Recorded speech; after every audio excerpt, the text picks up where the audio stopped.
I've been doing comedy a long time. It's still fun, but when I first started out, everything about it excited me. I used to call up comedy clubs after they were closed just to hear my name on the outgoing message of upcoming events. They'd be like, thank you for calling the Comedy Corner. We have some great upcoming shows for you. August 1st and 2nd, we have Chris Rock, special event. No free passes. August 8th and 9th, we have Jerry Seinfeld, another special event. No free passes. August 15th and 16th, we have Todd Barry. Friday is gum wrapper night. Bring a gum wrapper. Or a piece of paper roughly the size of a gum wrapper. You and your entire party get in free. What? Still not interested? First round of drinks on us. What? Still not even remotely an appealing offer? All you can drink the entire night. Helicopter ride home. We will reimburse you for the babysitter. People, we made a booking error. We're gonna lose a lot of money on this one. My wife hasn't slept with me since I booked Todd Barry. She told me not to book him. I said it would be fine. She said, no, you're gonna lose your ass on this one. I told her she was wrong. Please show up. Beep. Oh my God. I forgot that was an answering machine myself. Until I heard that beep. It was a long message. I was in Australia, Melbourne, Australia, doing a festival there. I was down there during daylight savings time. They slid a little note under my hotel room door. It said, daylight savings time starts tomorrow. Set your clocks back an hour. For example. If you're going to bed at 10 o'clock, set them for 9 o'clock. I was like, come on, Australia. Just one example? Who the fuck goes to bed at 10 o'clock? I need to see that whole chart.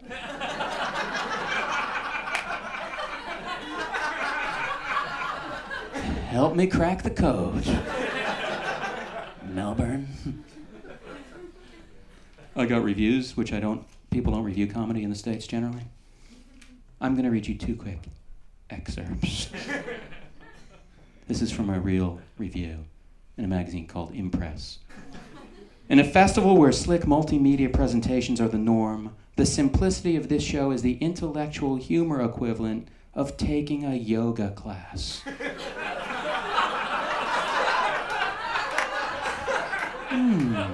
Well, slap that on my poster.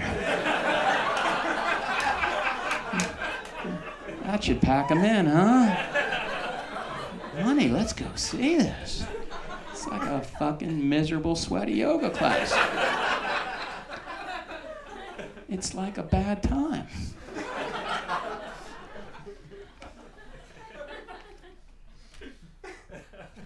Here's another one. In the show we saw, this is from The Chaser. I don't know if you guys read the Melbourne Chaser. Do you, lady? Okay. You're riding the line of being enthusiastic and kind of annoying.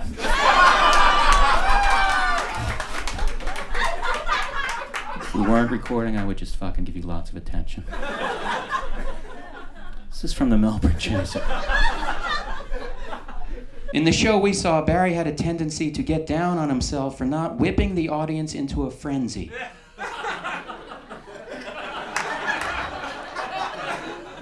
But when your delivery level is 1 notch above hypnosis, that is hardly surprising.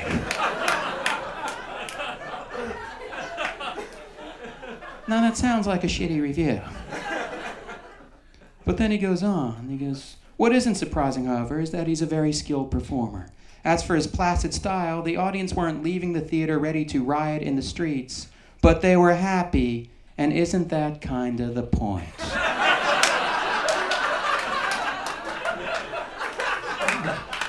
Yeah, it is, actually. So why did you write that other shit?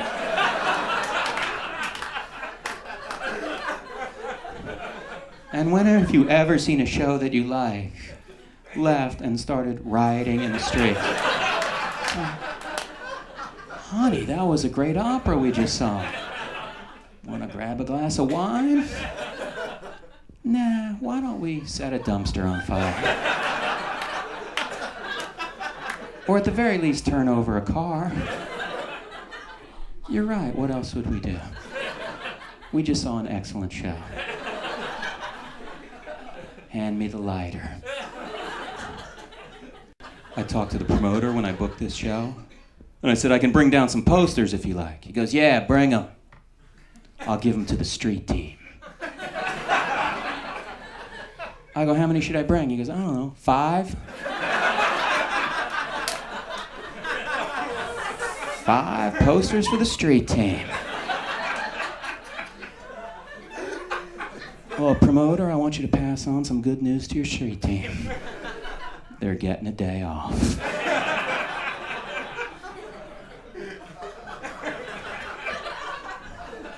That kind of promotional blitz, I'll handle that myself, man.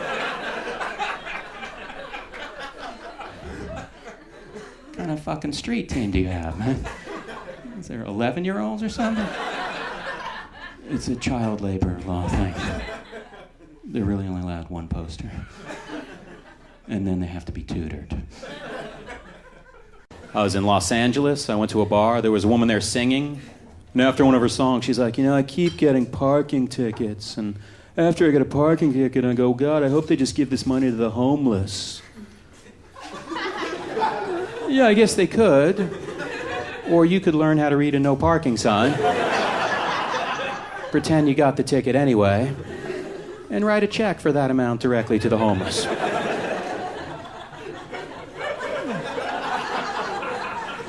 There's no connection between the homeless problem and your shitty parking skills.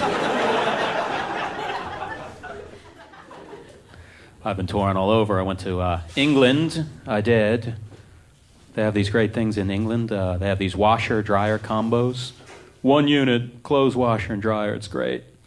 Throw the clothes in, push a few buttons. 4.5 hours later, got a nice load of soaking wet clothes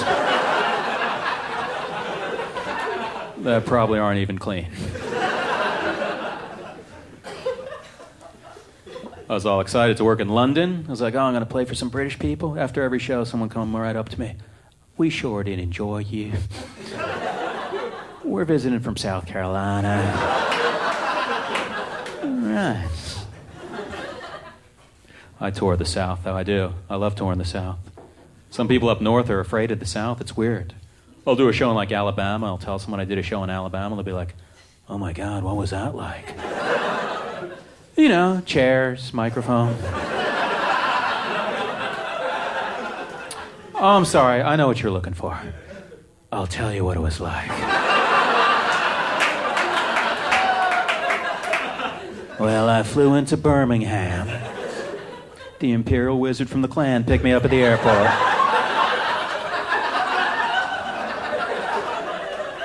Rode to the club on the back of an old mule.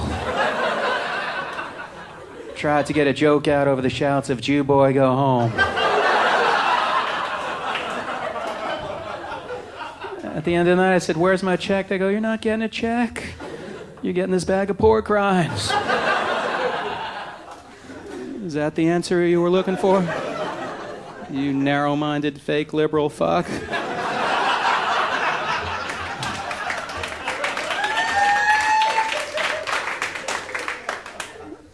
I did a show in Pittsburgh. A woman came up to me after my show. They're all smiling. She's like, oh my God, you were so much funnier live than you are on Comedy Central. And I just wanted to say to her, I bet your comments are better televised. Maybe you can get your own show on the new Backhanded Compliment Network.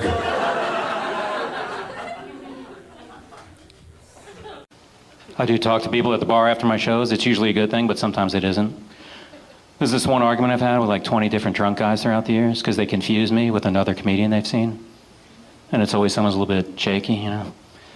Guy will stagger up to me. Hey, man, that was a good show. Oh, thanks. Yeah, I saw you years ago. That's cool. Yeah, you did this joke about farting on a harmonica. Yeah, I don't think that was me. No, I remember you did a joke about farting on a harmonica. I'm gonna go ahead and promise you that wasn't me. Goes back and forth a few more times. The guy walks away angry. 10 minutes later, I remember that I did do a joke about that once. Have to go find the guy. Dude, how'd that one go? Didn't realize that one had legs.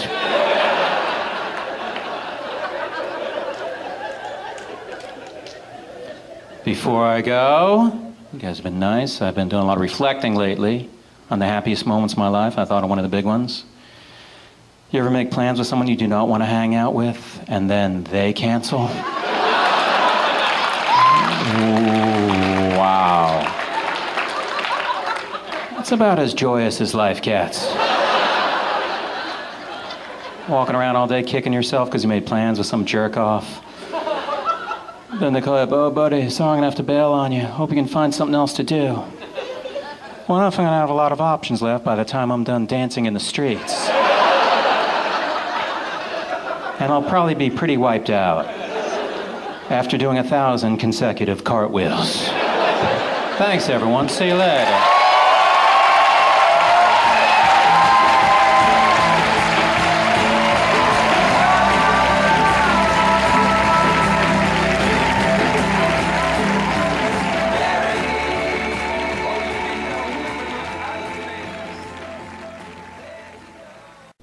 I checked out of a hotel a few years ago. The guy accused me of watching 2 in-room movies that I didn't watch. I said I didn't watch them. He's like, are you sure? Yeah, I'm sure. And he goes, did anyone else have access to the room? Well, I did give a set of keys to Siskel and Ebert. You think? Man, I'm glad you grilled me on this. For those of you listening to this on the CD, woman second row, asleep. Killer fucking seats too, baby. If you were like standing and sleeping, I wouldn't give a fuck. But there are some crazed fans of mine in the back. Would love to grab a little nap right there.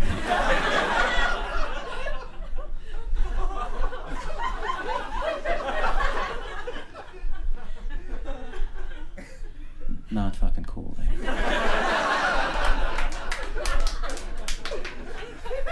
What's your name, lady?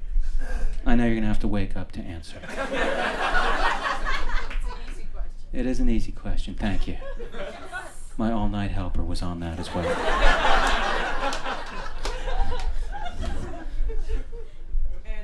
Andrea. What the fuck is your problem? I'm a sensitive man. Canary Islands, a lot of wine. A lot of wine? Yeah.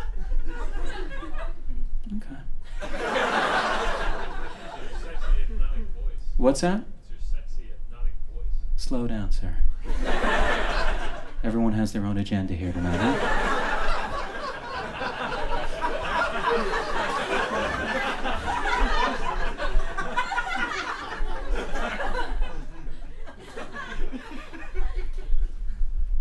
What'd you do all day? Just fucking drank? You started early. Brunch, I'm betting. Didn't you know you had something to do tonight? You did make it, and that's all I ask. It's for a room full of people that made it.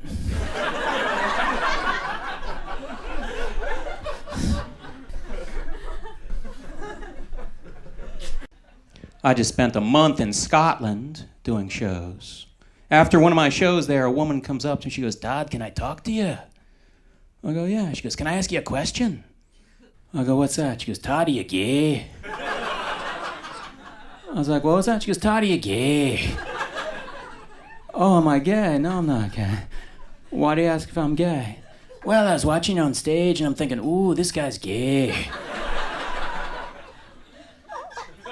I go, what about my performance was gay? She goes, I don't know, your timing.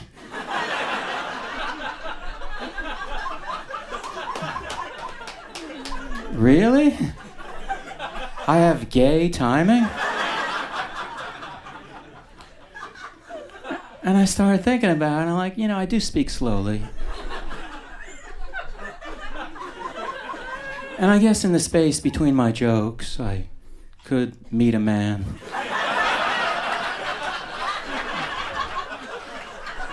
Fall in love. Take the train to Canada. And make it all legal. And the weirdest thing that happened that night, there's a tap on my shoulder while I'm sleeping. I turn around.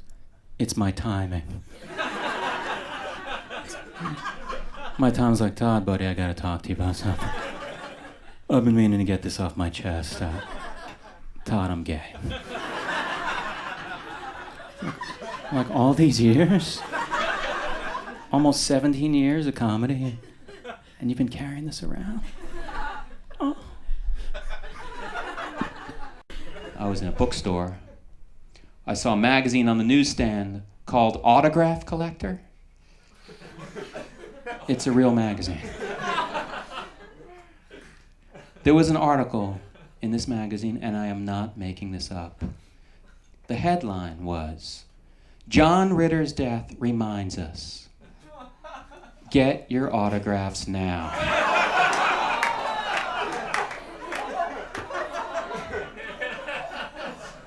It bummed me out also. It did. But then I started thinking about it, and I started getting serious, and I started thinking about mortality and everything, and I don't want to get preachy or anything, but I would encourage you to just, I don't know, wherever your parents live, fly over there, sit them down, and get their autographs.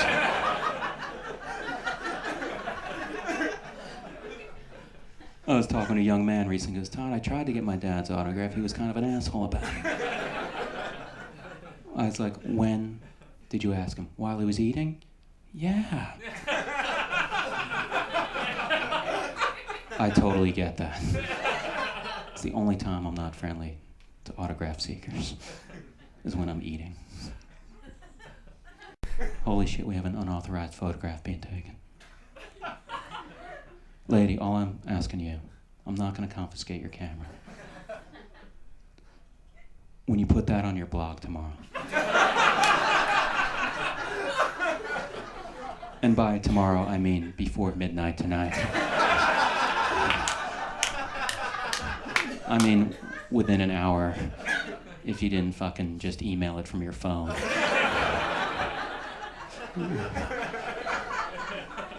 All I can ask, put a link to my website.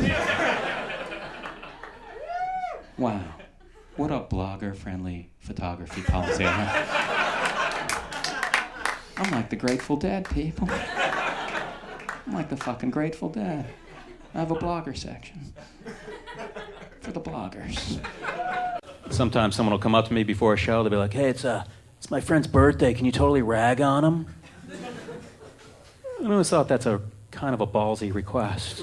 It's like, hey, I know you had a show planned, but something came up. Something came up?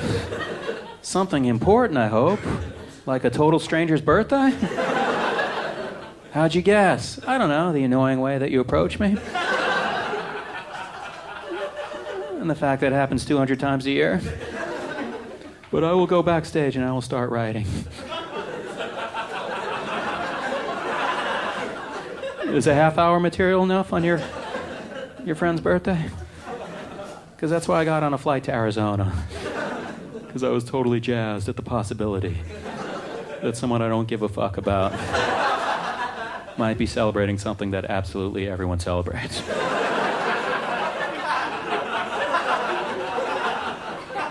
What I'm saying is, it's his night, not mine.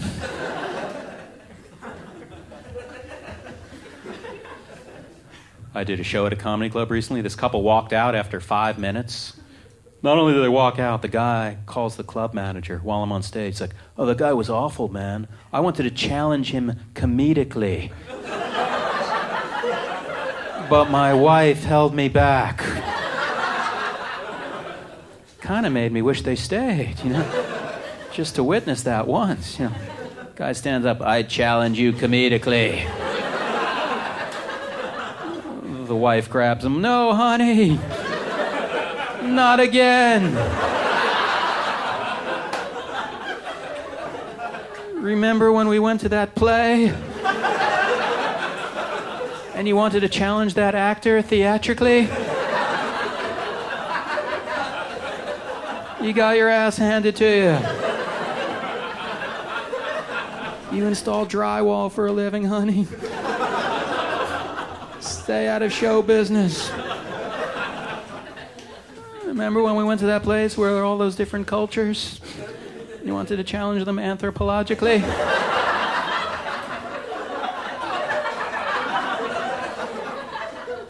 Remember when we hung out with those philosophers and you wanted to hang out with them and challenge them ontologically? I don't even know what that word means.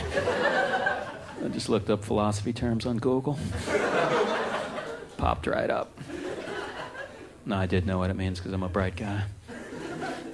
That's why Cambridge is really the only city I'm comfortable performing. I'm serious. I'm gonna move here and only perform at this club. And not just because it's also a Chinese restaurant.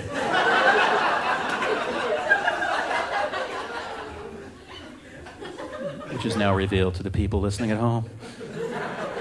I'm like, holy shit, Todd, of all the a Chinese, yes, a Chinese restaurant. It's good for press. Todd, I gotta ask you, why a Chinese restaurant? Why not? I could sell it out.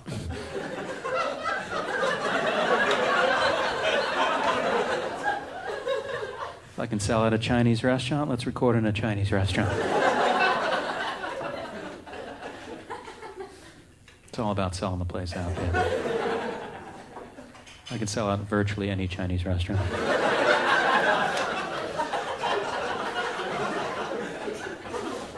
Wait, Todd, what about one in China?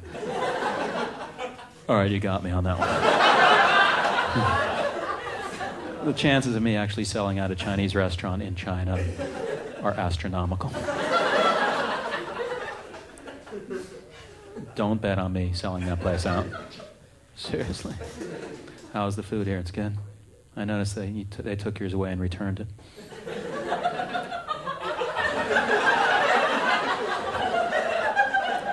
While I should have been preparing my act, I noticed that they... What was wrong with your noodles? Seriously, man. It was a gift from someone in the back. A gift? Oh my God. A gift? A half a plate of noodles?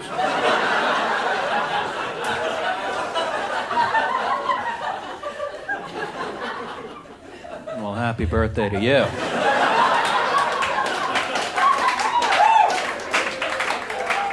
It was really a gift? It was a gift. Huh. No time to explore that story.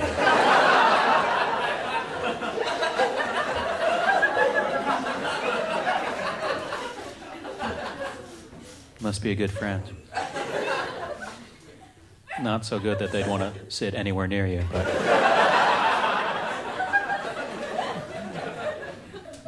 All right, let's kick back into it. I know she's still laughing in the back, but let's kick back in. We'll plug her laugh in a joke that didn't work. I think we can do that. We'll plug her one laugh in. You been in D.C., huh? Washington, D.C.? Yeah. It's the nation's capital. I went there. I went to the zoo by myself because I wanted to see pandas. And I followed the signs to the pandas, and right before the exhibit of pandas, there's an exhibit of prairie dogs. I don't know if you've ever seen a prairie dog, but they are adorable.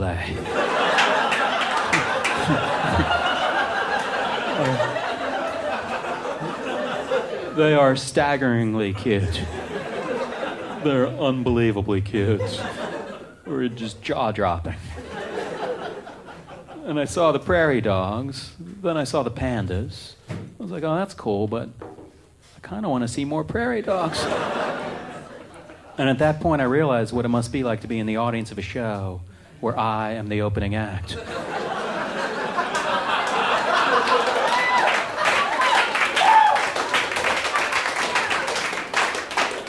It's like I came here to see the pandas, but I will leave talking about the prairie dogs.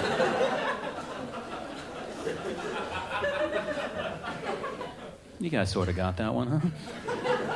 That joke works about every 45 times.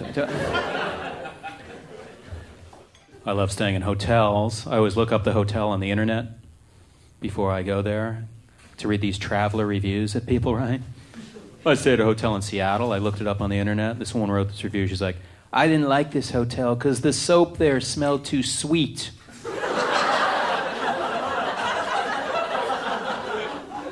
I can understand going to a hotel, smelling the soap, going, wow, that smells a bit sweet. I don't understand taking the next step and running over to your laptop, logging on, because you want to warn other travelers about the scary hotel with the candy-scented soap. But I did email this woman because I had a hot tip on a hotel in Ohio where the hand lotion smelled too gingery. I had a hot tip, people. A germaphobe. Also very lazy. It's a rough combination, lazy germaphobe. Because if the cleaning job's easy, like washing my hands, I do that compulsively, like 500 times a day. But if it's more difficult, like mopping my floor, I've never done that. I always rationalize that, hey, I've only been walking around the same floor for 10 years. How dirty can it be? It's not a cleaning emergency like that time I accidentally touched my pinky against my belt buckle. I had to walk out of a wedding where I was the best man. It's paralyzing being a germaphobe. Lots of places are really paralyzing to me. Laundromats have these baskets on wheels. Some guy will come in with a big bag of disgusting laundry, put it in the basket, move it into the washer. Then I'm supposed to take my clean laundry out of the dryer, put it in that exact same basket. It's like, I don't mind something having a dual purpose, but can't be like, hey, what's that big green box over there? Oh, that's a dumpster, and we also use that to store soup.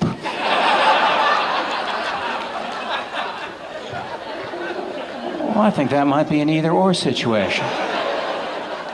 I'm a germaphobe, I have a short attention span. When I get movies on Netflix, I pick them almost exclusively by running time. I'm like, oh, I heard this is good. Oh, it ain't 2.5 hours worth of good. Let's see what Jim Belushi can slam out in 78 minutes.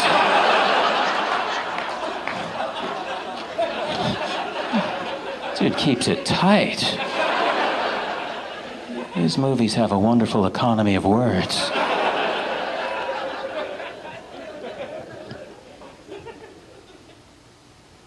Went to a therapist in a rich area town here, and after the session, I go, what do I owe? He goes, oh, that'll be $400. And I just did that thing you do when you wander into the wrong furniture store. I'm like, how much is that couch? That's $27,000. Oh, does that come in red? Yeah, I'm asking a fake follow-up question. To give you the illusion I'm not mortified by what you just told me, and that I'm still in this conversation. But that's a good gig, Doc. $400 an hour for being sort of nice to sad people. Wanted to get a flu shot. Went into the nurse's room, and she goes, can I get your last name? I go, it's Barry. She goes, Barry Manilow?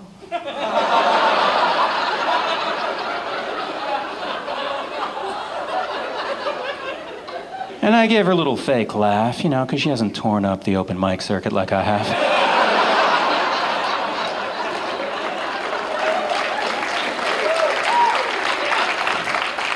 There was a little pause, and she goes, so what is your last name? I go, it really is Barry.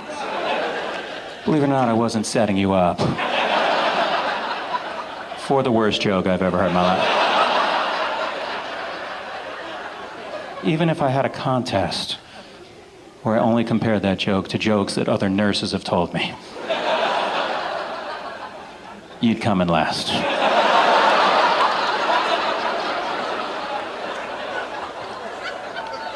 Sometimes I sell CDs after a show, and it's fine if no one buys them, but sometimes some people come up to the CD table, they'll look at the CD, flip it over, and then walk away. It's like, what wasn't there that you thought should be there? It's like, oh, it's one of your CDs. I didn't realize that. I was looking for the first Tracy Chapman album.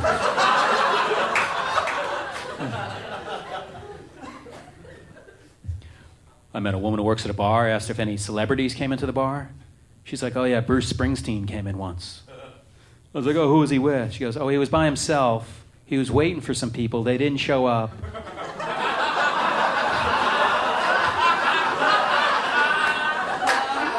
So he left after an hour. And I thought that was wonderful, that people as huge as Bruce Springsteen still get fucked over by their shitty friends. You know, he sent them all a text message. Where were you, assholes? I got cornered by 10 New Jersey community college students asking me for Little Steven stories. You dicks always do this to me. Fuck you guys. This is what Springsteen sounds like when he talks. His singing voice is totally affected. It's totally affected.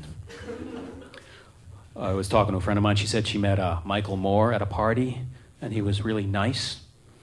I was like, yeah, he might be nice, but you met him at a party. Like, what do you think would happen if you met George Bush at a party? He'd be like, hey, nice to meet you, Mr. President. Fuck you, war. Fuck you. What'd you expect from me? Low-level party courtesy.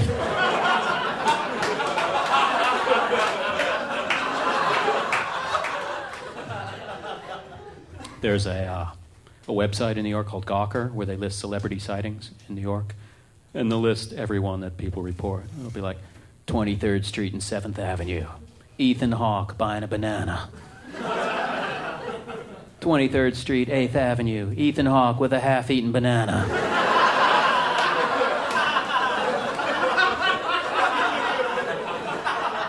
23rd Street, 9th Avenue. A bananaless Ethan Hawke. Running wild through the streets on some sort of potassium high. I'm guessing he just ate a banana.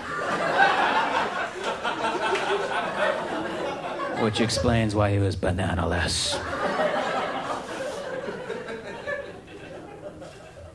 I once played a joke on this site, Gawker. I told an audience to say they saw me somewhere. I said, I don't care where you say you saw me. Just use the phrase, easy on the eyes.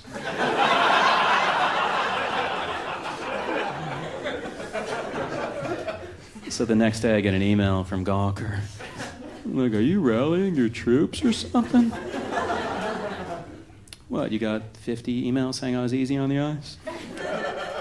There's a chance I might be behind that.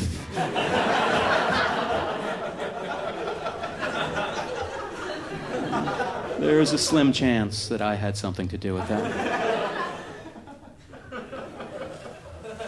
All right. I live in New York City. I had a leak in my apartment. There was some brown liquid pouring out of my ceiling. I called a plumber. I'm like, hey, what is that? He's like, oh, Don't worry, it's not shit water.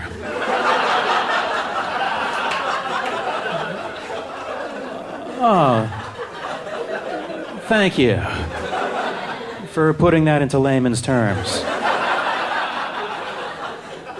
Because it's been a while since I went to vocational school. Didn't quite know how to phrase it. But you nailed the essence of what I was concerned about.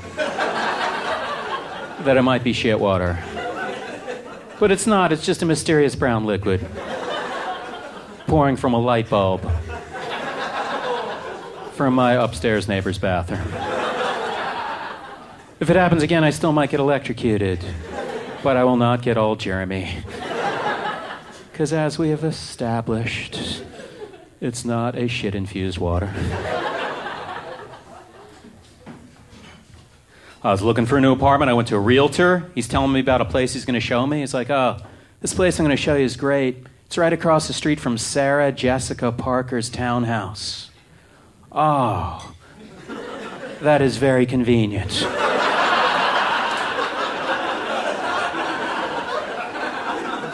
For all my Sarah Jessica Parker needs.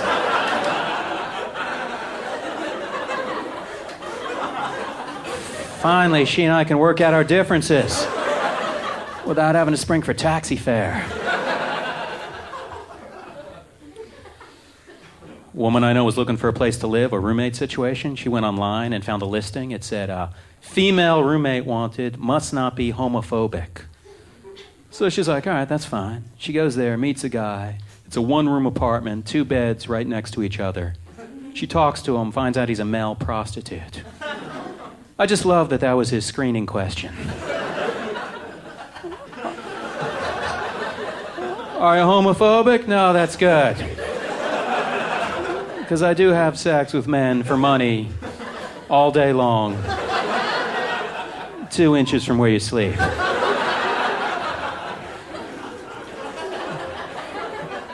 Hey, do you have a problem with small pets? No, that's good. Because I use the kitchen as a cockfighting ring.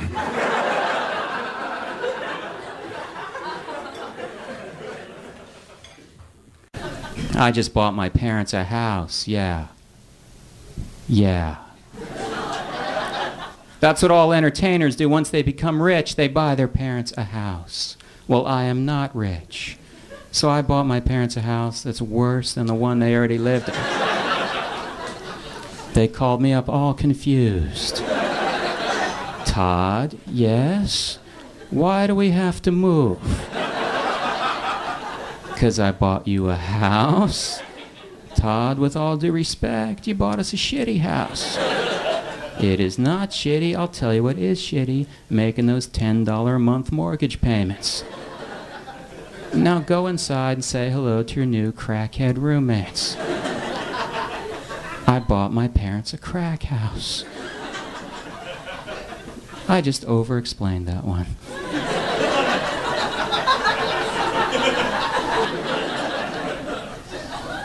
You guys can all come stay with me in New York. Let's give out my home address right now. 1309 Granny Smith Apple Way.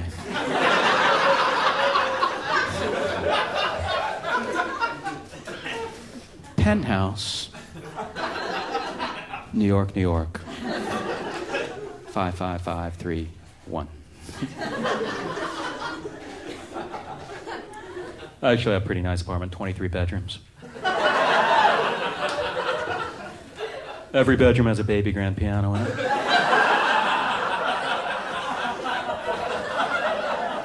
Sitting next to the baby grand piano, I swear to God, a regular sized grand piano.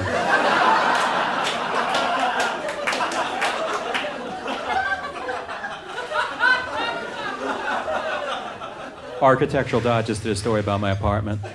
They called it the pretentious douchebag palace. They lost 50,000 subscribers. Because in the history of that magazine, no one has ever read the word douchebag. In that magazine. I'm not rich. If I do become rich, the only thing I'm going to change, I'm going to get a limousine. Same awful apartment, limousine. My neighbors will look out the window. Why the fuck doesn't he move? Look, honey, he's using that thing to go return bottles.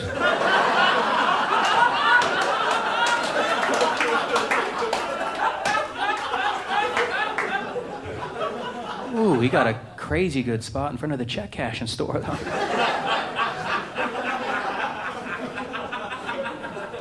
It's 29-cent money order Mondays.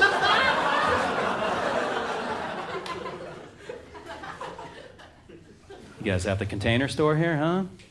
Yeah. Well, this one's gonna fucking rock it. This one's gonna fucking rock, people. Seriously, put down the fried rice and get ready to get into this.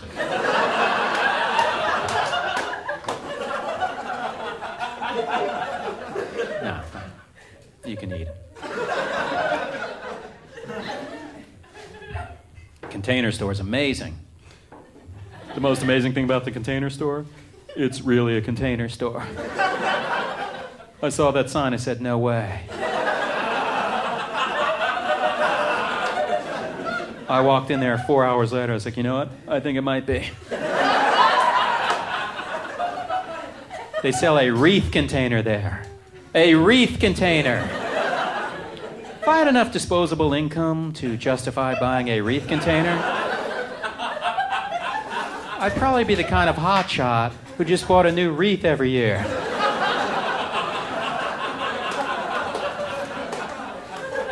We're throwing the wreath out, baby. What? Toss it. Throw out the $7 wreath. But I just bought a $2,000 hard shell wreath road case. The same kind used by Santa Claus on his last Japanese tour. Santa Claus. I discovered the best store this past holiday season, The Body Shop. They should call this place Last Minute Thoughtless Gift Warehouse. You could be asleep and shop there. Grapefruit bath gel. My sister eats grapefruit. She bathes. Boom. Hey, nice bottle. No need to buy wrapping paper. Total shopping time, 9 seconds. I went to Old Navy to buy a wallet because I make an astonishing amount of money. And I go through wallets like crazy. Oh, and they said, hey, do you sell wallets? The guy goes, I don't know if we do. But if we did, they'd be on the second floor, third table in from the left. Oh, you don't even know if you sell them. But with pinpoint accuracy. You're gonna lead me right to them. If it turns out you do sell them. But that you don't know. I go to the second floor, I don't see any wallets. I find another salesman. I go, you sell wallets? Guy looks at me and goes, no wallets, no ties.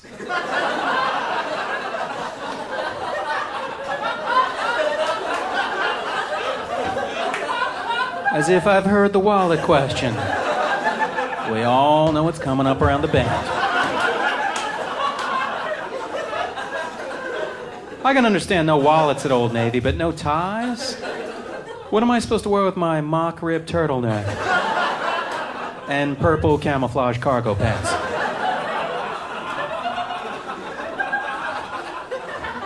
I got a funeral to go to.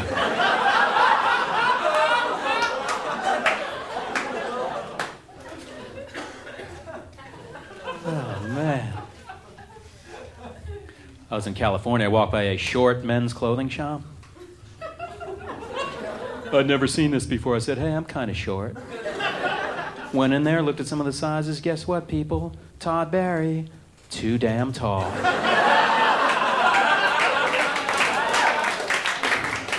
Too tall for the little guy shop. I walked in there, the salesman was freaking out. He's like, How'd you even get in here, man? Help, police, there's a giant. It's gotta be 5.5. Bring a crane.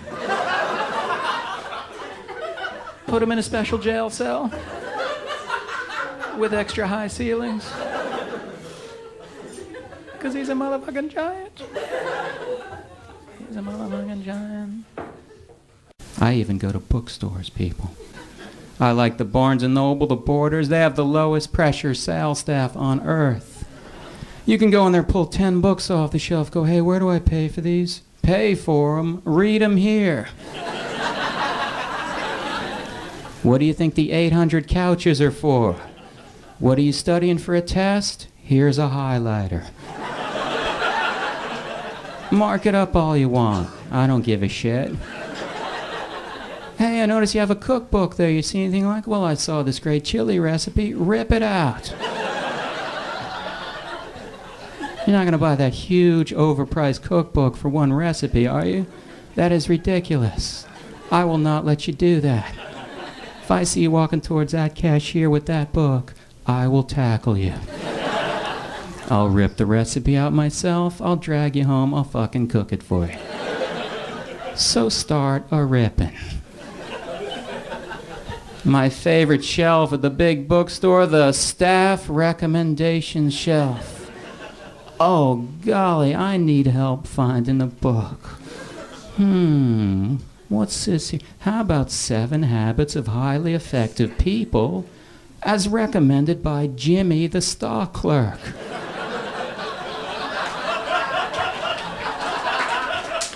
What does it say on this little card? I read this book and it turned my whole life around. Wow, Jimmy, what were you doing before you read that book? You only have the shittiest job in the place. I got a package recently. I was waiting for a package from UPS. I think the slogan for UPS should be, give us a package. We'll only try to deliver it when the person's not home. Don't worry, we'll leave a little yellow post-it note dangling in the breeze.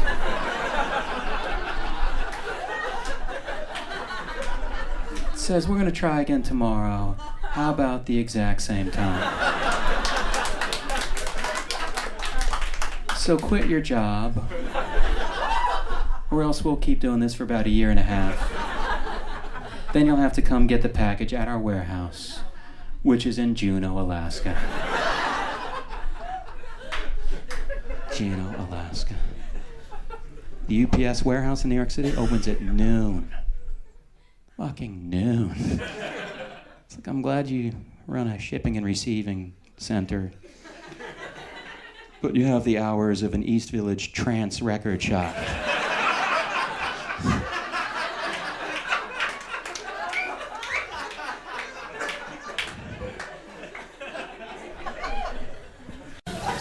I was watching some poor guy trying to buy an answering machine. He's like, which one should I get, man? The $60 Sanyo or the $100 Sony? Guy's like, you should get that Sony. It's got much better sound. And that is excellent advice, because I've had cheap answering machines. I've had expensive answering machines. And there's nothing like hearing, hey, Todd, it's Mom. Call me when you have a chance. Out of a pair of really kicking speakers. It makes me want to hit the dance floor and rip shit up on the dance floor, as I will often do. I will often rip shit up on the dance floor. Sometimes I will even mix it up and I will fuck shit up on the dance floor. Once, I shouldn't be telling you this, I actually fucked the dance floor. Todd, did you just say yes? I fucked the dance floor. That's what showbiz is all about. They look down, they see it's me, they go, he's quirky. People talk too much. That's the problem. I was standing at a urinal recently. The guy next to me has to start a midstream conversation. He stands like, Hey, how's it going? Whew. Too many Diet Pepsis at dinner. Hey, I don't know if you heard me. Too many Diet Pepsis at dinner. And it was awkward, you know, because I was just about to ask him, hey, buddy, what beverage brought you in here today? The traditional men's room icebreaker totally shot down. How am I supposed to make new buddies, huh?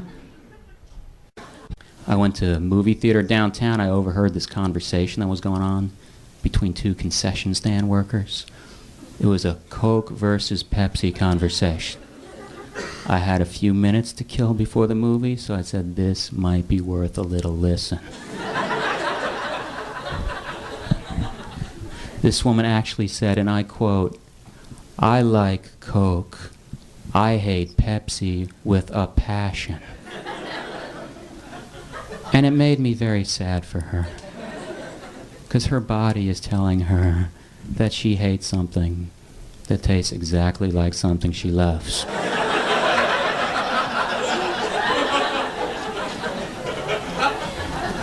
But then I thought about it for a while. I started thinking of my own little quirks, and I realized, you know, I have a few. I actually wrote some down. Because I realized when I was thinking about it, you know, I like Sprite, but I hate 7-Up with a fervor equal to the KKK's hatred of blacks, gays, Jews, and Catholics. Then I started thinking some more, and I realized I like glazed donuts, but I hate honey-dipped donuts with the same intensity that the Pope hates a woman's right to choose.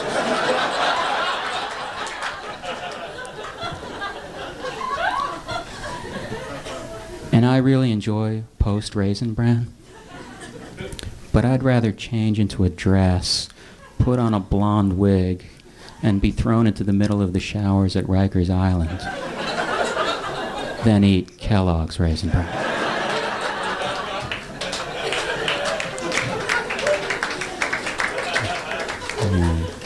You were worried about that one, then oh shit, you ended up applauding. I fucking won that one, people.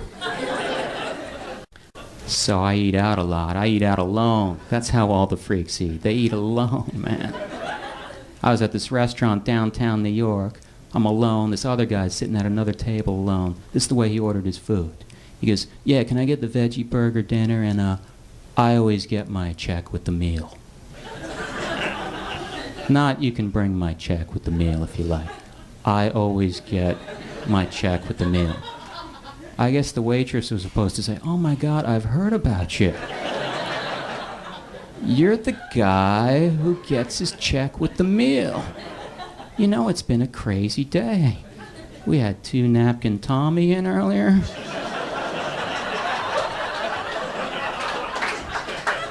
And see that guy over there? That's dessert before dinner Danny. What a great restaurant I work at. Full of characters. So, do you guys have the Chipotle Mexican grill here? No?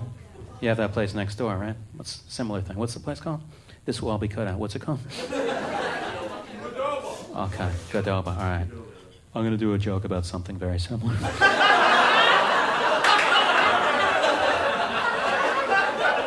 It's a chain. I'm sure some of you... Does anyone know what I'm talking about, Chipotle? Okay.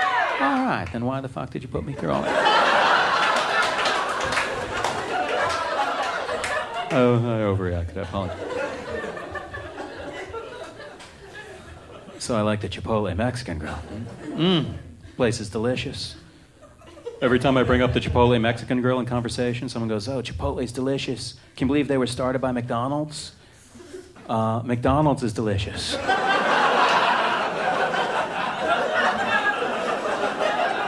So yes, I can believe that.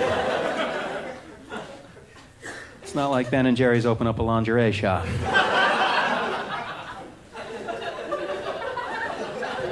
It's the world's greatest restaurant chain, taking a stab at another kind of food and hitting it out of the park.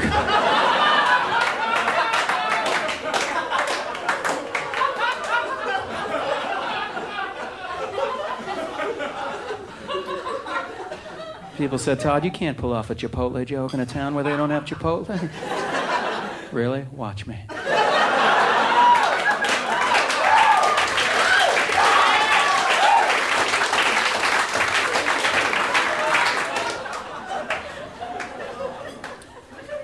You have Trader Joe's here, huh? Yeah. Trader Joe's grocery store just opened up in New York City, man. There were lines around the block, seriously. I finally made my way in there. I ran into a friend of mine.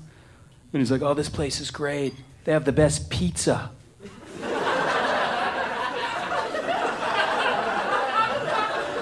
Hey, you know who else has good pizza? New York City.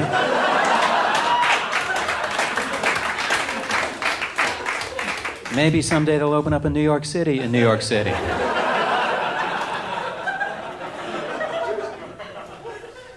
I heard there's a Trader Joe's in Idaho now. I think they have good tater tots.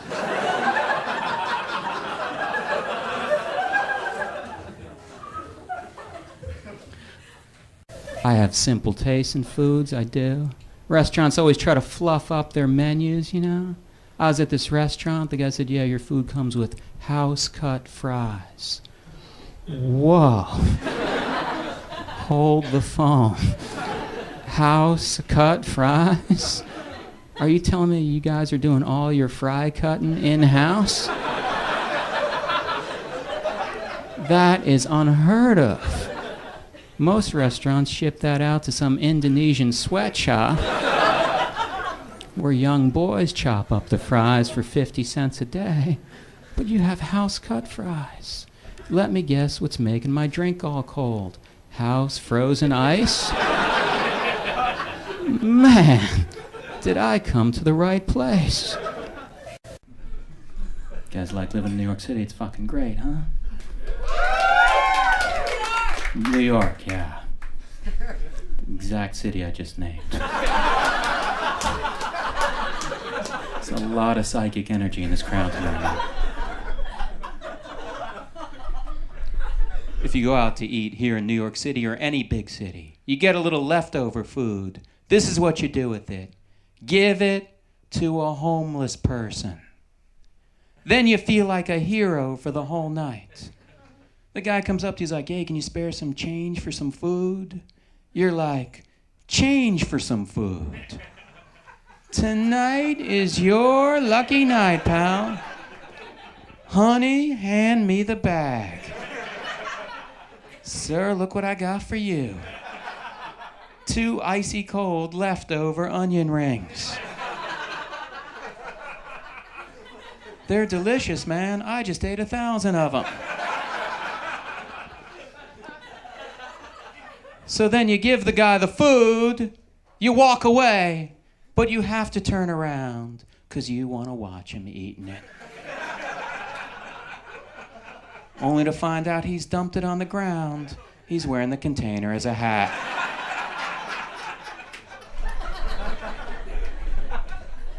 People always say, Thanksgiving dinner, it makes me sleepy. Thanksgiving dinner, it makes me sleepy. You know what makes me sleepy? Hearing about people's Thanksgiving dinner. So your mom puts ginger ale on the yams?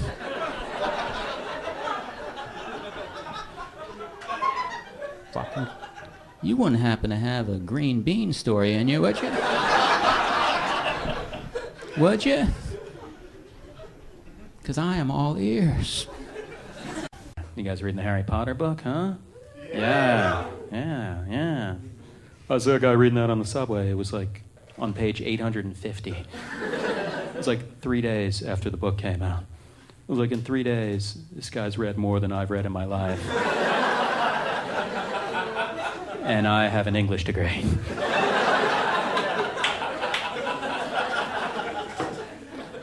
Then I realized, it's kind of a children's book, so it's like, it was an 850-page Curious George book.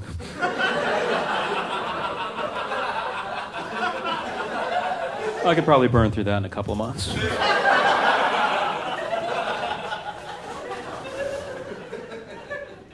It's pretty good Chinese restaurant comedy, good combo, people. Combo, just like a Chinese restaurant.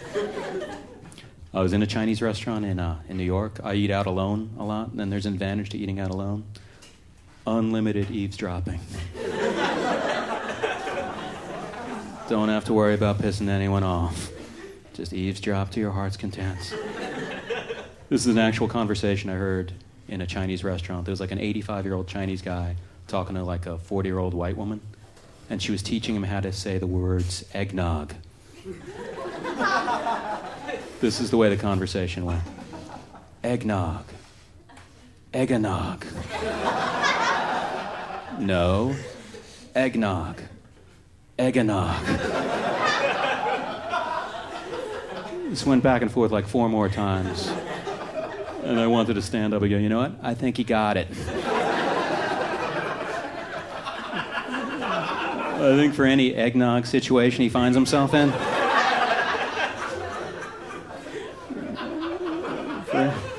for any company Christmas party he gets invited to, I think he'll work his way through the eggnog situation. And don't make him say egga again. You condescending cunt-ta-ta-ta. I see guys in New York with neck tattoos. A big old tattoo on the side of the neck. Anytime I see a guy with a neck tattoo, I just want to walk up and go, hey man, you forgot to not do that. Yeah, you were going to do that, then you realized, hey, that's kind of a stupid idea. But, uh-oh, then you forgot. And now you have a neck tattoo. You're trying to get a job teaching kindergarten, and no one will hire you because you have a neck tattoo. You big, scary piece of shit.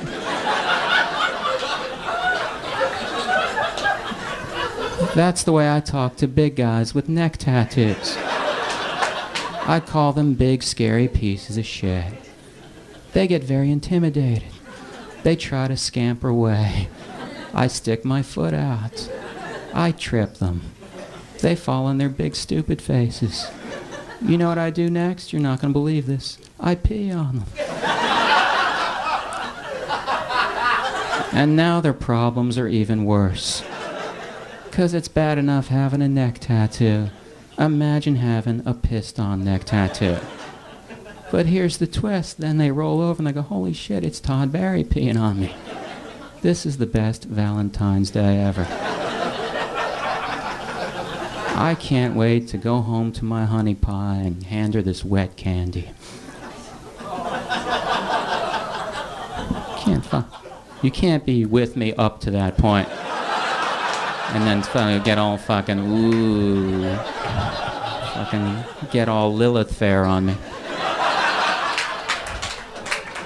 Ooh, we liked everything but the last syllable of that joke.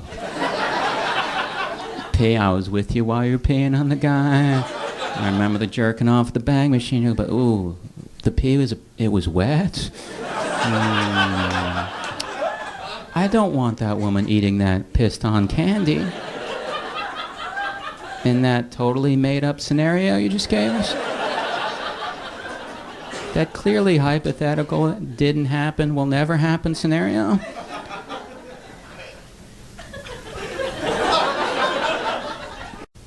I got roped into a conversation recently about the death penalty. This guy's like, we gotta have the death penalty because prisons are like hotels.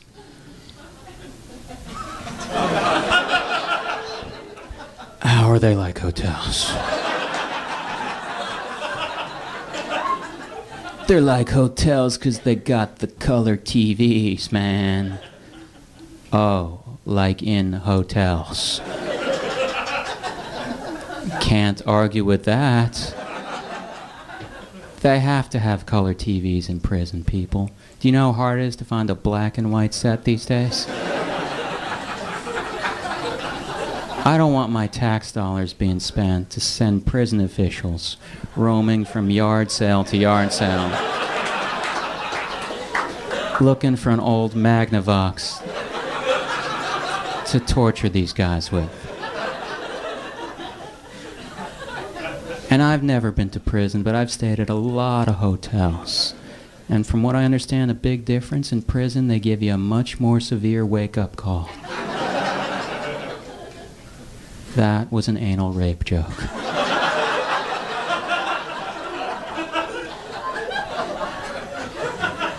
But at least I wasn't wet. Wasn't wet candy. Ooh, wet candy. Wet candy. Wow, I'm gonna get my $7 back. I don't think that's protected by the Constitution. I mean, it's just, there's gotta be limits. Never been to prison. Decided where I want to go to prison, though, if I ever go. Belgium. I was watching that show, Locked Up Abroad, where they go to prisons all over the world. They went to a prison in Belgium. I learned something. If you escape from prison in Belgium and they catch you, they bring you back, but they don't give you additional jail time. That is so wonderfully relaxed. You're like, we totally get why you did that. This place is terrible. Yuck. Oh, don't worry about the 10 guys who were looking for you in the woods for 3 months. I talked to them. They said, and I'm quoting, their pleasure. Yes, they said it was their pleasure. Here, my wife made you muffins. A lot of pedophiles in the news, huh? Yeah. Yeah. Topical stuff. I'm America's #1 topical comic. Saw a pedophile on news who actually posted images of himself on the internet, but he swirled his face. Then some forensics people looked at this and said, oh man, this guy swirled his face. Not sure what we do in this situation. Oh wait, let's unswirl his face. Perhaps we should look for that guy. You know, the pedophile's watching himself on the news. Oh man, dude from the Apple store lied to me. I asked him very specifically about the effectiveness of the Swirly Face app. He assured me that it was bulletproof. Now I have to catch a flight to Thailand. Those guys always go to Thailand. I feel bad for Thailand. And I feel bad for guys who legitimately want to travel to Thailand. Like myself. I'd love to go to Thailand. I love Thai food. I can't go to Thailand. Tell my friend, hey, I'm going on vacation. Where are you going? I'm going to Thailand. Oh, are you? Who are you going with? I'm going by myself. Oh. Dude in his 40s going to Thailand by himself. Well, my friend, I am calling the FBI. Well, you didn't do that when I went to Colonial Williamsburg.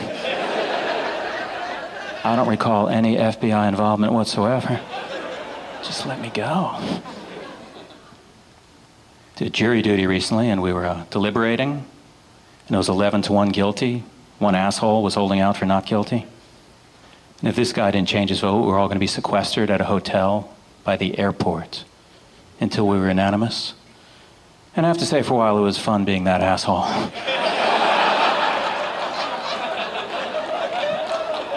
I was like, you guys don't want to stay at a hotel?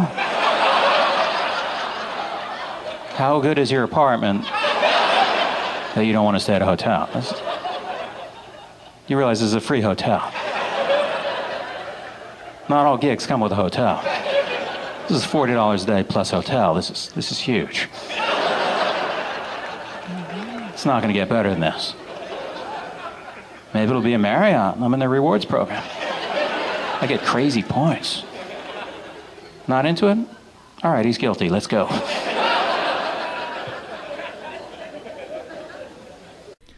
I'm a Jewish man. Any Jews or Jewish people here tonight? Oh, God. A disproportionate amount of Jews here. Not representative of the population. Whatever.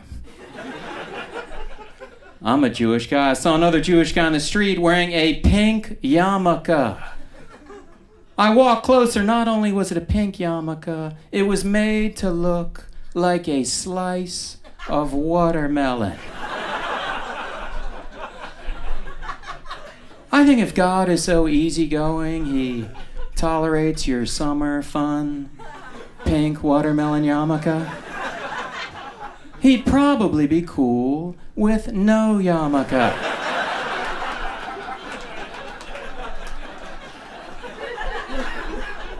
Take that off your head, slap it on a picnic table, and put a glass of iced tea on top. Will you do that for me? Excellent. I was in a bar. A woman asked me what my sign was. I said Aries. She's like, oh, I know all about you, man. I know about the Aries. You're stubborn. No, I'm not that stubborn. You're crazy competitive, into sports. I hate sports. You are a workaholic. Wow, you're way off on that one. Finally, she got frustrated. She said, we are probably not even an Aries then. Yeah, I was thinking astrology was a load of shit, but more likely, I don't know my own birthday.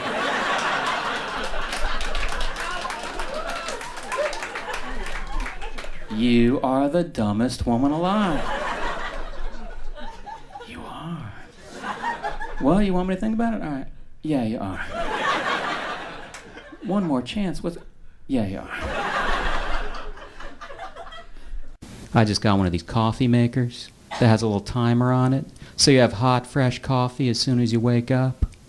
The thing is, I have no idea when I'm going to wake up. I have to take a chance every time. Set this thing for, I don't know, 2 o'clock in the afternoon. Maybe I had a rough night. I sleep till 4 in the afternoon. What do I wake up to? A hot, fresh pot of nasty-ass coffee. How am I supposed to start my day, people? I had the stomach flu recently. I did. Went to the doctor. He gave me the best treatment ever. He goes, Todd, stomach flu, go home, rest, drink Gatorade. I love Gatorade. And I never have a legitimate reason to drink it. I called my friend up all excited. I said, hey, the doctor told me to drink Gatorade. My friend's like, I don't know, you should probably drink water instead. This put me in an awkward position. Because now I had to call my doctor up and go, hey, doc, I know you went to Harvard Medical School for 28 years, and you told me to drink Gatorade? Well, I was just talking to my friend TJ. He's an intern at VH1. He told me to drink water, Doc. Doc, why are you crying? And then I heard a gunshot. What a cool ending to that one, huh? That surprised even me. The only doctor I like going to, the therapist. Yes. I always think my therapist must love talking to me because I'm so fascinating. But they see all sorts of freaks. I know the guy's going to snap one day. Hey, Todd, this is a great story you're telling me. You got the phone number from the woman who works at the used bookstore. That's great.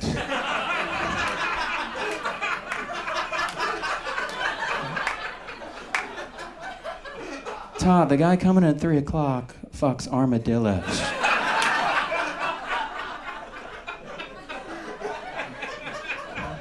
Why don't you go home, spice up your life? I gotta go pick this guy up at the zoo.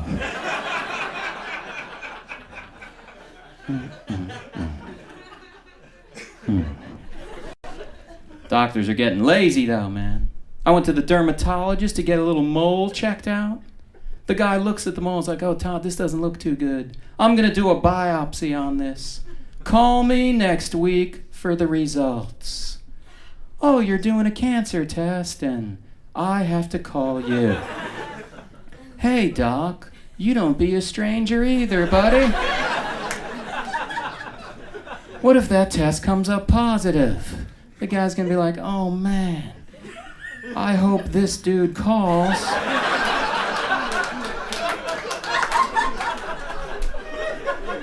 Doesn't he know he has cancer? How could I possibly help him? Should I add him to my buddy list? Nah, he can wait for my monthly "you have cancer" mass email.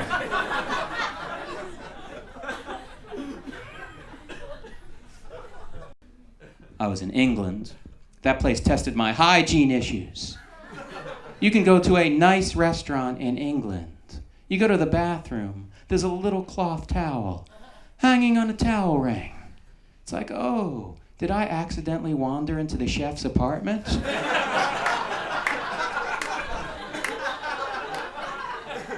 I'm gonna wash my hands properly with soap and water and then dry them after a guy who did the quickie rinse. And then get E. coli all over me crumpets.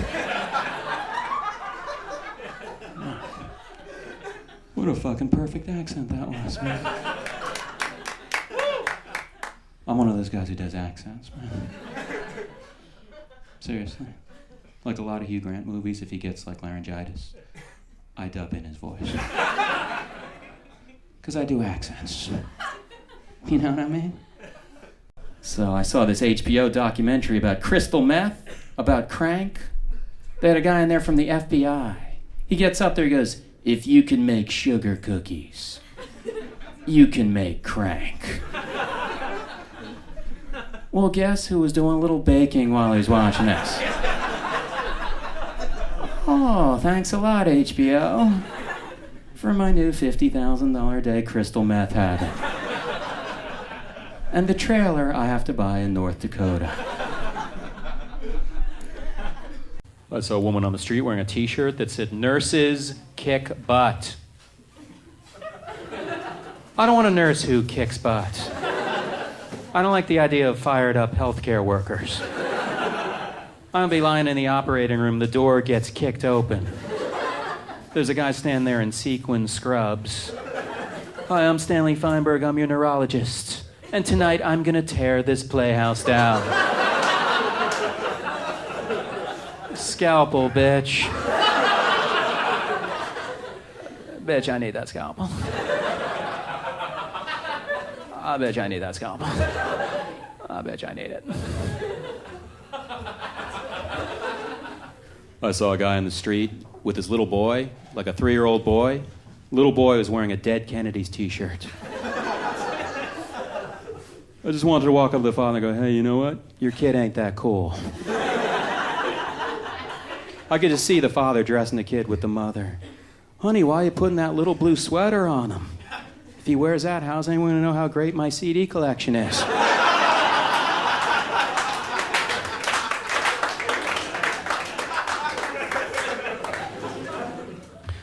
I was in a bar in New York. There was a guy on his cell phone giving directions to the bar. He's like, "Hey man, get over here quickly. I could use a little help in the nose department." I was like, "Please tell me that's not your secret code for bring cocaine." "I could use a little help in the nose department. The eagle has not landed yet. And when he does, I hope he has something in his little claws from the nose department. I could also use a little help in there ain't quite enough heroin in my veins department. While I got you on the line, I could use a little assistance in my computer hard drive could hold another gigabyte of images of young boys department.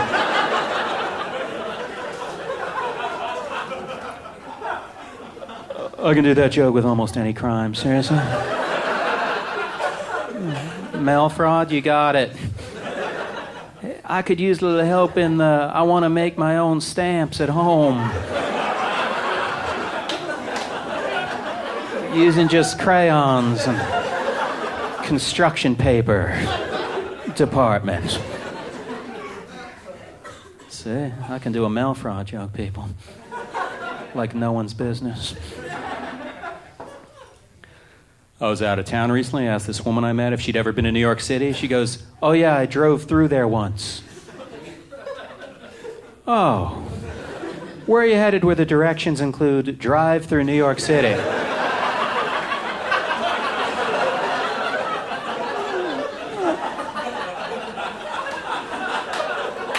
All right, you're gonna come to a fork in the road. You don't want to go right because that's a major highway. Go straight 3 miles an hour through the most congested city in the country. And promise me you won't pull over because there's nothing going on there. Who approaches New York City for the first time is not curious enough to pull over? Who's like, oh my God, what do we have here? It's kind of a different vibe here, huh? Should we pull over, walk around? No. Concord, New Hampshire awaits us.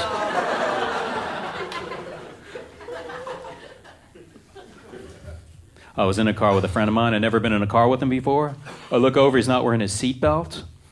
I'm like, hey man, why don't you put that on? He's like, you know, Todd, I'm not really a seatbelt guy. Oh, I'm sorry, I didn't mean to shove my quirky taste down your throat. I don't really enjoy sushi. You don't enjoy reducing the chances of smashing your head through a windshield. Different strokes.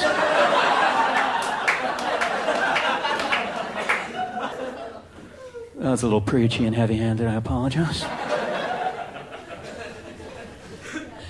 You guys smoke pot?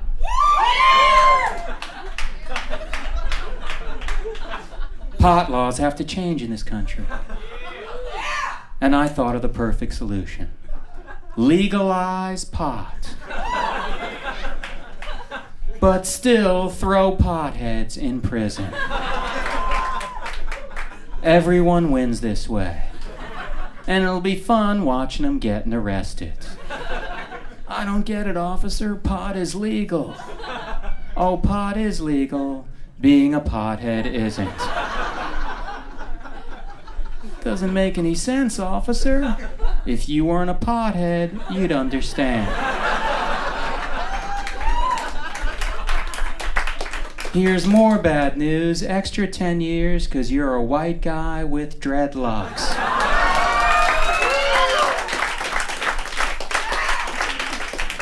White guys with dreadlocks. Throw those fuckers in prison. Then give them the death penalty. Then throw them back in prison. Then torture them. Kill them one more time. And then the icing on the cake, people. The ultimate punishment for a pothead. A $50 fine. Thanks a lot, folks. Have a good evening. Good night. I grew up in Florida. A friend of mine just went down to Florida, took his first trip to Disney World. He came back complaining that it was too touristy. I was like, oh man, don't tell me that. The tourists found out about Disney World? Damn. That used to be my secret little hideaway. Me and the guys every day after school used to rush over to the Magic Kingdom, pay the $95 admission fee. I try to stay away from tourists here in New York. That's why I hang out at a place called Planet Hollywood. Check it out if you want to hang with the townies and the locals. There's a place in Times Square called the B.B. King Blues Bar. I walk by this place, guess who is headlining? B.B. King. Hey, B.B., share the wealth, asshole.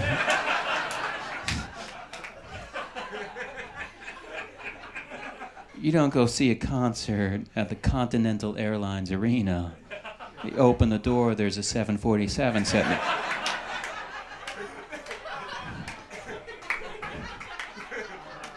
I think that's a parallel example, people.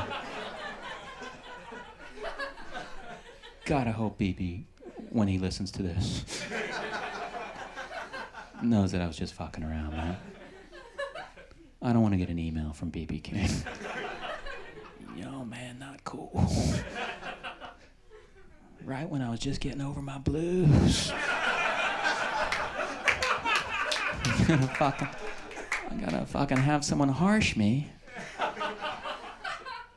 on a fucking multi-platinum comedy album.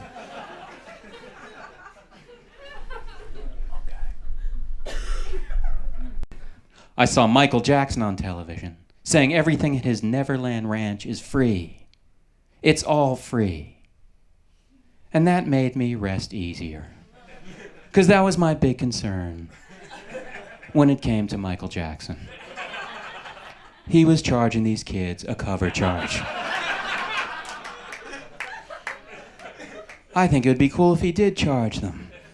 Hey, Jose, I know I'm a 45-year-old billionaire and you're an 8-year-old with 2 weeks to live, but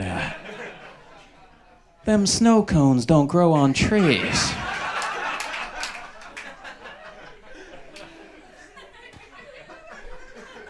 And the electric bill on those teacups. Jose, I need $4 from you.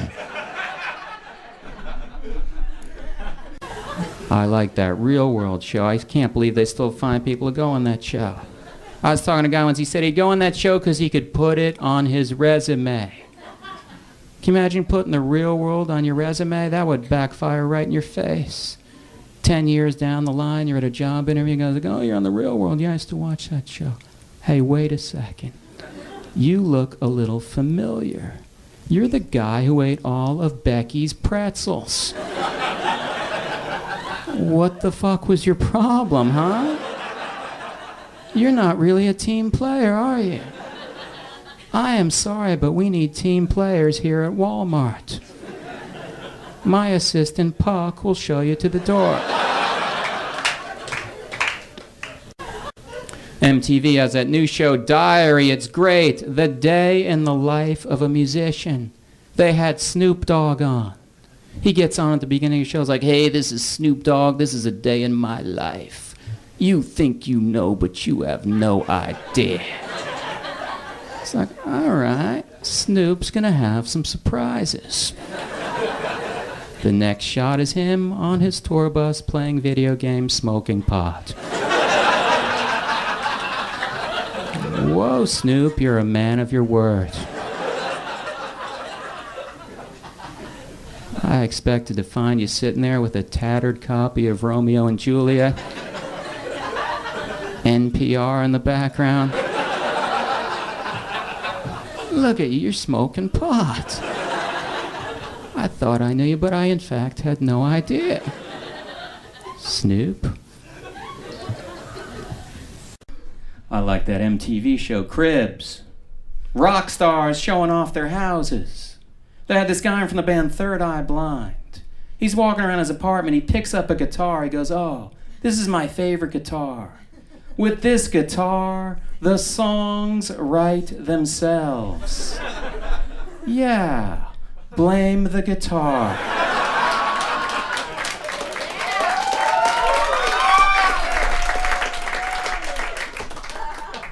They had Cisco on MTV Cribs. There's more to the joke. Yeah, I didn't put the pen down, I kept going. I said, there is something intrinsically brilliant about just naming another person who was on a television show, but no. Keep going, Todd. That was my inner monologue. They had Cisco on MTV Cribs. He's walking around his gigantic house. He goes into his bathroom. He has a bidet in the bathroom. But he doesn't know what a bidet is. He's like, look, they gave me an extra toilet. I don't know why. He probably doesn't even know what a sink is. Look, I got an extra bathtub too. All tiny and sticking out of the wall. Maybe I'll use that one to wash my hands in after I take a couple of adjacent shits.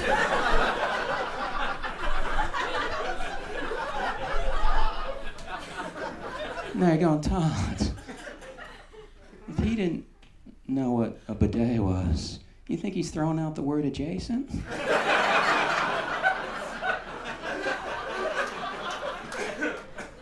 That's a solid point you just made. That's solid work you just did, man. I like that Behind the Music show, man. Very informative show. I was watching it the other day. I was like, oh my God, I didn't know Billy Idol liked living life to the fullest. I watched the Bon Jovi episode of Behind the Music. They kept using this phrase, and then he went back to his roots. And the next year he went back to his roots. I watched the whole show. I didn't see one portion where he strayed from his roots. It's not like they said in 1987, John Bon Jovi entered a New Jersey recording studio with just 4 sets of bagpipes and a woodblock.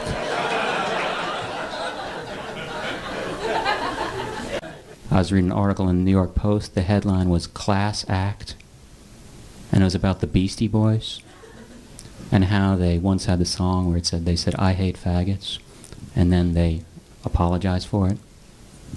Apologizing for that's probably better than not apologizing, but I'm not sure that makes you a class act. Hey, that was really big of you, man. The way you fucking put that I hate faggots thing down 20 years after you said it. Not a lot of people would have had the balls to do that. The only reason to watch the Grammy Awards, sometimes a band will do something fancy. I was watching one year, Guns N' Roses was on playing with a full orchestra. And Guns N' Roses wasn't using sheet music, but the orchestra was. Slash can remember the tune.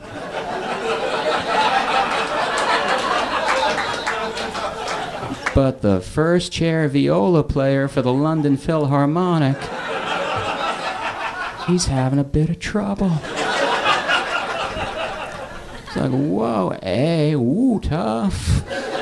Over to G, woo. Back to A, curveball.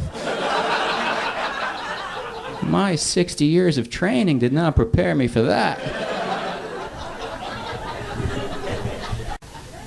Oh, I saw this documentary on this band Fugazi. You guys know about them, right? They're what's called a punk rock band. And they have a lot of integrity. They won't charge more than $5 for their concerts. $5! You know there's got to be at least one guy in the band who ain't happy about this. The drummer is going to snap at rehearsal and they're like, hey fellas, can we stop a second? I had the craziest idea. How about $6? Yeah, I was thinking that extra dollar times 800 people a night times 5 shows a week equals I don't have a roommate when I'm 47.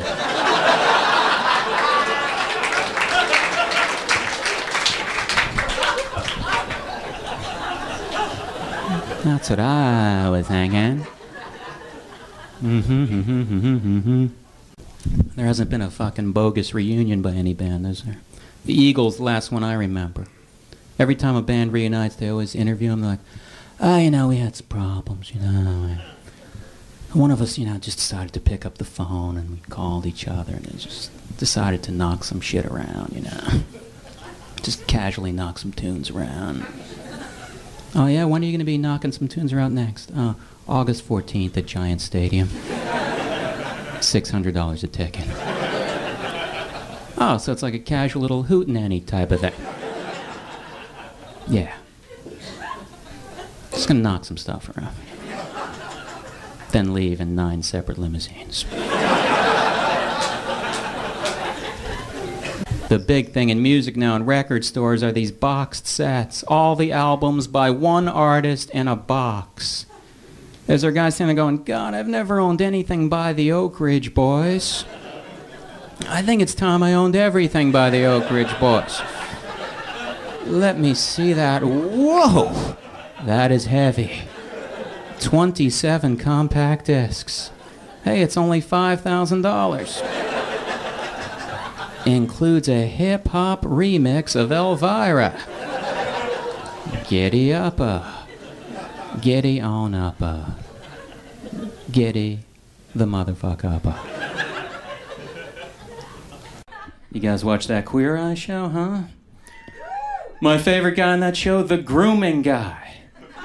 He always acts shocked when these men don't use the right products. They'd be like, oh my God, I can't believe it. You're a 50-year-old taxi dispatcher from the Bronx, and you don't use chamomile antioxidant under eye wrinkle reduction mist? Let me get this straight. You're a 60-year-old retired Navy SEAL, and you've never once waxed your elbows. Not even in Nam? I am flabbergasted. I am flabbergasted. They're always making movies in my neighborhood, and the filmmaker's very cutthroat. They put a sign in front of my building that said, we're making a movie in your neighborhood. Could you cooperate and cancel all your deliveries? Okay. Hello, drugstore. Could you hold off on delivering my prescription? Yeah, I don't want my heart medication interfering with the big Kiefer Sutherland comeback. No, it's gonna happen. Don't fucking deliver that shit. I went to college. Thank you very much, everyone. I went to the University of Florida. Never mind. You got a beef with the University of Florida? And? It's very specific? No, I think we all want to hear this. Because I have a feeling it's fucked up enough. You don't like the football team? Oh. So it went from specific to the most obvious fucking thing that anyone would have predicted. She used to date them? Thank you, sir. Always a good fucking contribution from that table. You never stop hearing from your college once you graduate. I still get calls from the University of Florida. They track me down wherever I move. I got a call recently. Hey, Todd, this is the University of Florida calling. We tracked you down in New York City. We're putting together an alumni directory. What do you do for a living now? I told them I'm a child pornographer. They were so disappointed. They stopped calling. For 2 days. The whole weekend off. For those of you listening to the CD, I held 2 fingers up to really hammer that fucker home. Consult the DVD right now, and you'll see that I ain't lying about that. 2 fingers shot up. That was choreographed by Twyla Tharp and Paula Abdul. I don't even know if both of them are still alive.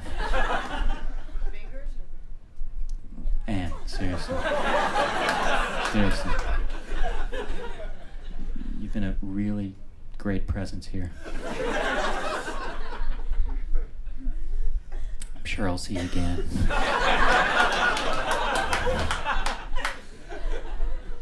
I'm sure I'll see you again when I'm telling the cops she's supposed to be 100 feet from me. Supposed to be 100. And I know the football team, back off. Okay, folks. Okay. I saw a guy masturbating at an automatic teller machine. Yeah. Even I was totally silent and grossed out at first. But then I realized, hey, there have been times I've checked my balance.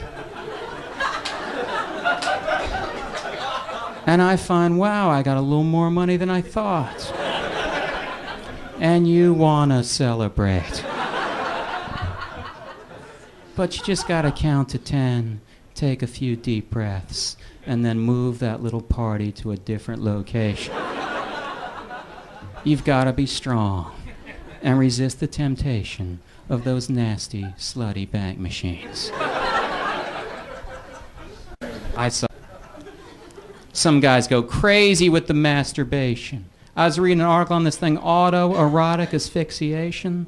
Some guys actually choke themselves with a belt while they're doing it. I read 800 men a year die from doing this. I was like, no way, not 800. Then I remembered how many times I've nearly killed myself with just conventional masturbation. Just regular old meat and potatoes, mom and pop, missionary position masturbation. Has almost sent me to that lonely little Ramada Inn room in the sky. Now I travel out, I've masturbated at every hotel chain. And I'm here to tell you, Ramada Inns are the best hotels to masturbate in. And no, I'm not being paid to say that. I saw an interview with a Victoria's Secret designer. This guy said Victoria's Secret has actually toned down their designs because of September 11th. He said it like it made perfect sense. I just can't believe there's a woman trying to seduce her boyfriend. The guy's like, whoa, honey. Have you not read a paper lately?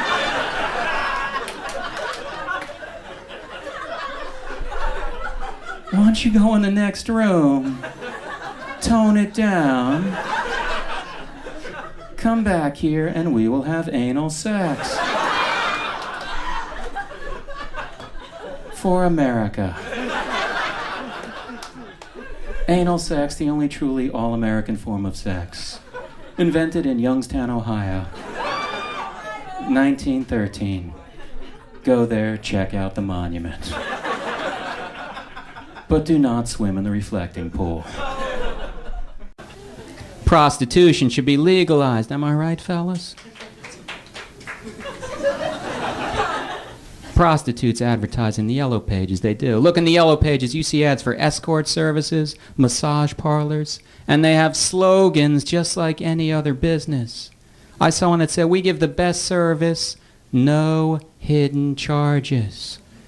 What kind of hidden charges are you going to get from a prostitute? Guy's going to get his bill, all right. $200 for sex, $50 for rust proofing.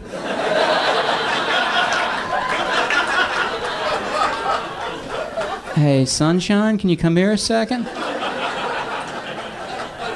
I hate to call you on this. Especially since I'm standing here in a prom dress. And I'm the sheriff of this here town. Now, I will pay for the sex. I'll even pay for the collision insurance. Hey, what's the deal with the late fee? Okay.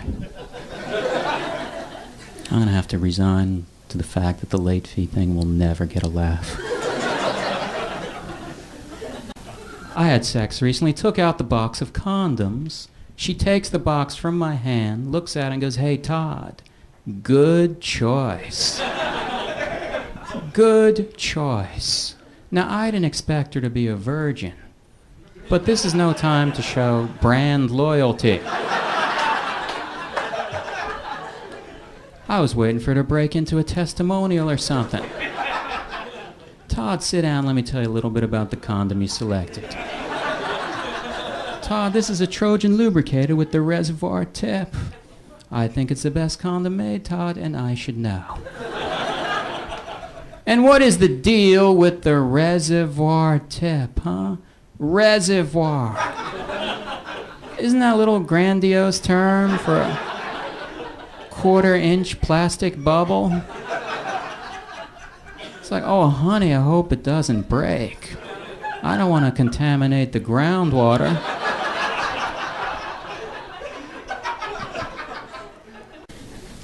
But I was watching this A&E investigative reports. They had an episode about sperm bank babies who were trying to find their biological fathers. And now the sperm banks are actually hooking these people up with an audio cassette message from the father. I wonder what the typical message is.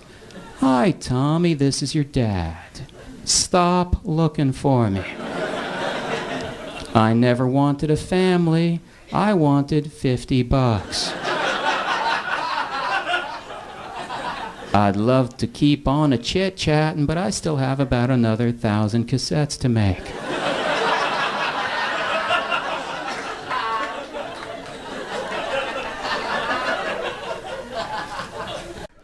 I love doing shows in New York City. I do.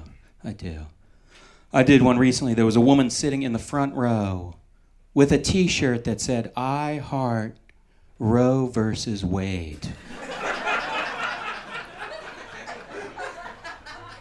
And it was really surreal to look down and see a T-shirt with my favorite pickup line on it.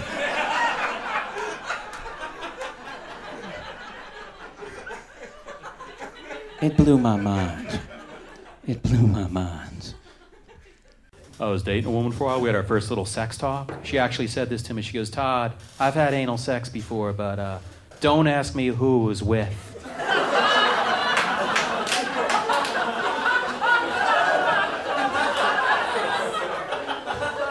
I think if I made a list of every question I'd ask before that one, it would be a list of every question.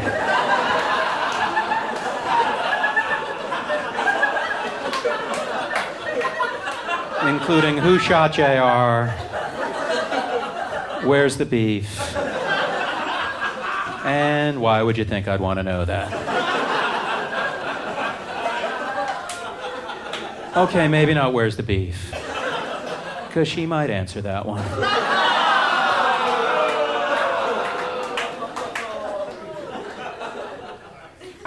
Just for the future, never groan at another fucking joke. I love that one made you groan. Oh, now you're not too far. Too far. We're gonna groan and laugh at the same time. That way we're covered. Someone comes up and goes, "Hey, did you like the anal sex joke? You heard me laughing, didn't you? I thought it was offensive. You heard me groaning, didn't you?"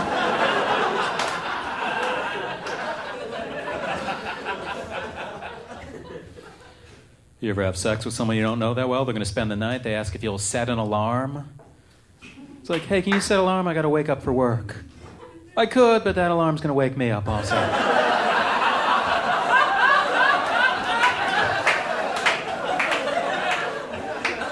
I think we found a glitch in the scenario.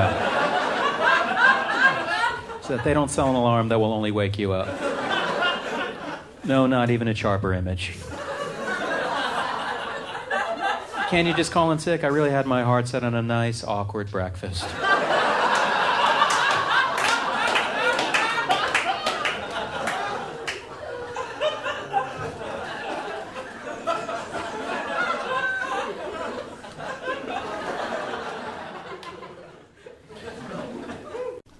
Everyone's getting laid, though. I saw Larry King interviewed on TV.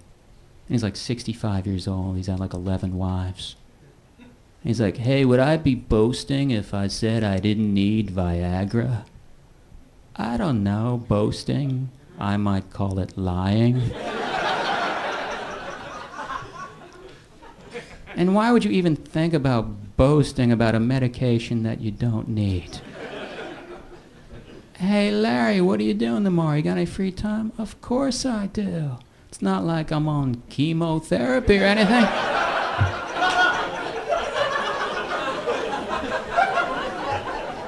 When you are cancer-free, like me, got a wide open dance card. People say to me all the time, "Todd, you're a genius, you're adorable." I'm just telling you what people say to me, right? They go, "Todd, you must get laid constantly." Well, maybe I do, and yes, of course I do. But I'm not one to tell hero stories, people. I have friends who tell hero stories about anything. I was at a bar with a friend of mine. A woman walks by and goes, "Oh, I know that woman. She gives the world's fastest hand jobs." I didn't even know what to say to him. The world's fastest hand jobs? Oh, so she's like the cheetah of the handjob kingdom. Don't get me wrong, people. I hate a slow, meandering handjob as much as the next guy. It's just that I've never looked down and said, come on, baby, time is money. So put the pedal to the metal. I gotta catch the R train to a little theater I'm doing a show at. Man, I would never predicted the handjob joke would have blown the roof off the place like that. I almost left that one out. Whew. That's one of those whew situations where you're like, I almost got on that plane and it crashed. Whew. I think that's a totally parallel situation, don't you think? Me almost leaving the handjob joke out.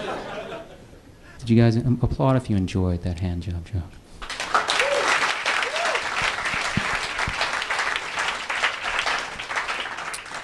I do believe we have our single. People say, I used to do temp work before I was a multi-millionaire stand-up comic. These temp agencies take themselves so seriously. They would always tell me to dress up, no matter how shitty and degrading the job was. They'd call me up all excited. Hey, Todd, we got a job for you for tomorrow. Woo! How did you get so lucky? It's working in the mailroom at a slaughterhouse. Be there 5 a.m. Don't forget to dress up. Because we got some complaints when we sent you to the nerve gas factory. So I'm at the mailroom, I'm working my ass off. The boss is yelling at me. He's like, Todd, how come you ain't stuffing the envelopes fast enough? I don't know. Maybe because I'm wearing a tuxedo? You let me take this cummerbund off. I'll throw the cane down. I will go to town on those envelopes. For $3.25 an hour. I'll even keep the top hat on.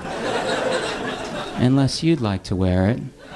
It might go well with that Bob Seger concert t-shirt you're wearing.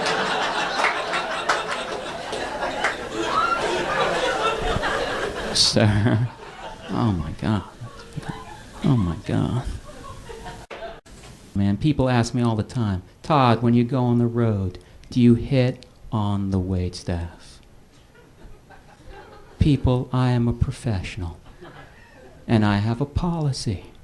I will not hit on the waitstaff until every opportunity in the audience has been exhausted. It's called professionalism. Okay? All right. We're almost done, people. What a time flies when you're seeing the best show you've ever seen in your life. Do you know that old expression, time flies, when you're seeing, without question, the best performance you've ever seen? It's kind of a clunky slogan, but some words drive me crazy. When people abbreviate words, sometimes it just like, when someone says fridge instead of refrigerator, I don't know why, but I want to climb up onto a water tower and pick people off with a shotgun. This is a true story. I was out on a date with Julia Roberts. We're back at her place. She's like, Todd, I'm going to go in the next room, put some perfume on my belly. Why don't you grab a beer from the fridge? I was like, what was that? She's like, I was going to put some perfume. You don't like perfume? No, I like perfume. She goes, why don't you grab a beer from the fridge? I said, maybe I'll do that while I'm on my way out. Which is going to be now. And I stormed out of Julia Roberts' apartment. Ran into her doorman in the lobby. And he's like, what's wrong, man? You could have had some of that shit. And I said, sir, you are a very unprofessional doorman.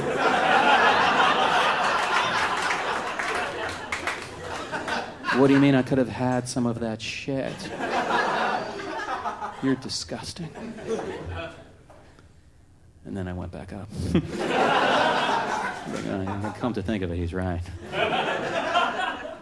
That's the worst thing she did was say the word fridge. I mean, no one's perfect.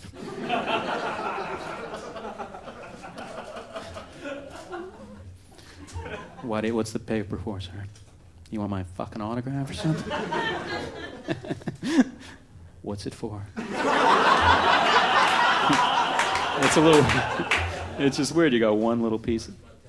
It's your tab? Oh, that's what they write it on? Holy shit, it's like a shitty little fucking meat binder paper thing. Sir, I'm going to autograph it anyway.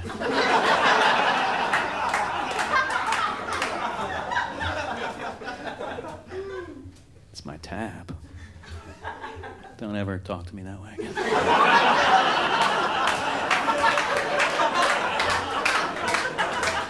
When I say, is that for me to autograph, you go, what else would it be for?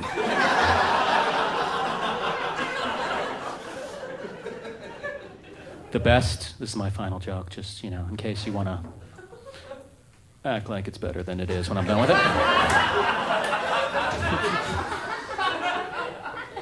I mean, that's your call, people. You paid money. You can do whatever you want.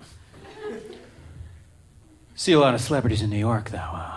The best celebrity sighting I ever had in New York City, I swear to God, this is true. I was walking through the park. You remember the band The Spin Doctors?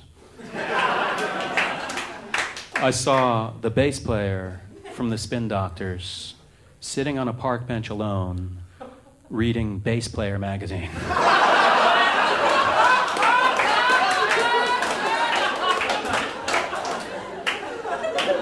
Never have I felt more in the right place at the right time. It's like I could be anywhere, and I end up witnessing the bass player from the Spin Doctors kicking back with the latest issue of Bass Player magazine. It's like if you were walking through the park and you saw me sitting there reading Amazing Comedian magazine. Or Super Pretty Hazel Eyes magazine.